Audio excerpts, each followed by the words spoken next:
Thomas Jefferson once said, when angry, count 10 before you speak. If very angry, count to 100. It's good advice, but let me urge you to consider something more important about anger, something every Christian needs to hear. Next on Grace to You.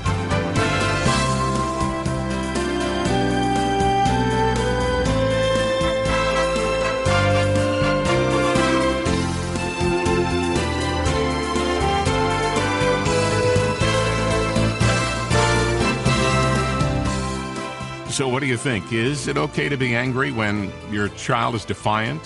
When a politician says something that attacks Christian values? How about when the dog chews up your new shoes or your team loses the big game? Is it ever right for a Christian to lose his temper?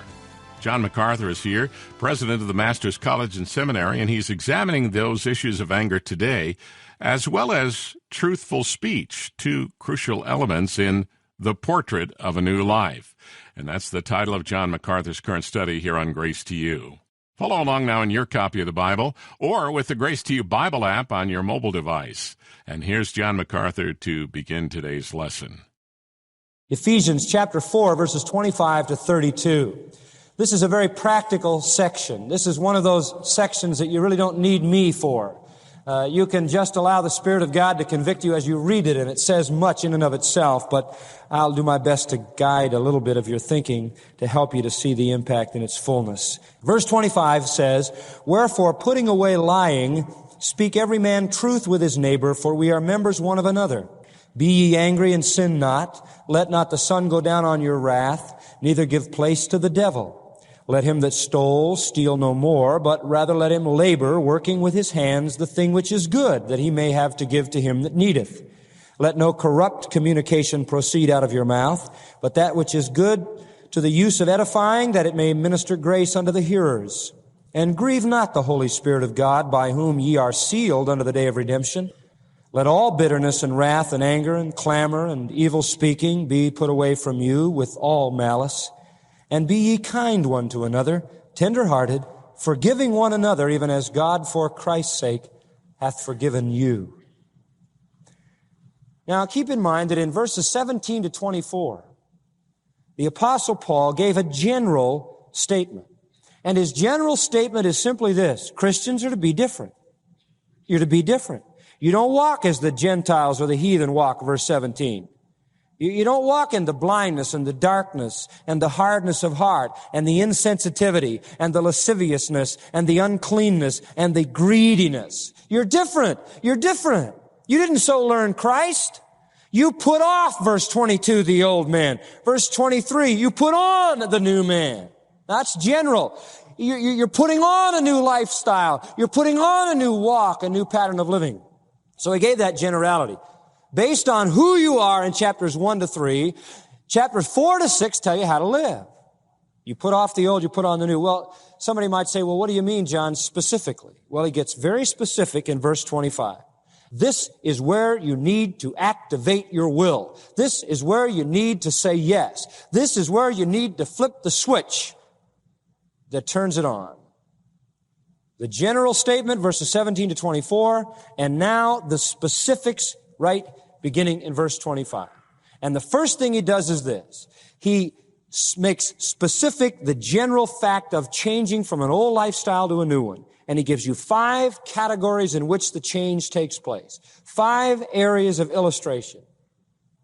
Number 1, you exchange lying for speaking truth. You exchange lying for speaking truth. Verse 25. Wherefore, in other words, since it is generally true that the old is gone and the new is come, wherefore, specifically, put away lying, speak every man truth with his neighbor, for we are members one of another.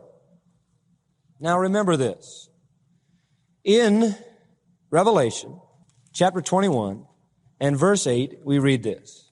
But the fearful and unbelieving and the abominable and murderers and fornicators and sorcerers and idolaters and all liars shall have their part in the lake which burneth with fire and brimstone. Now, one thing for sure, liars, go to hell. That's what it says. Conversely, it is true, people going to heaven are not what? Liars. That is not characteristic of a believer. Oh, there may be those times when we sin and we fail, but there's no way that you can look at your life and see a constant flow of lies and get any biblical basis for believing you're a Christian, because hell is for liars. And by the way, in John 8:44, it says, you are of your father the devil, and the devil is the father of all what? Lies. So if you are a liar by character, if your life is a constant lying situation, if you can't deal rightly with the truth, you give indication of having the devil as your source and hell as your destiny. And no matter what you claim, and no matter how religious you get, and no matter how you go to church, you're not going to be a part of God's kingdom. Because liars don't go to heaven. People who go to heaven aren't liars. So he says, your will has to get involved. Put away lying.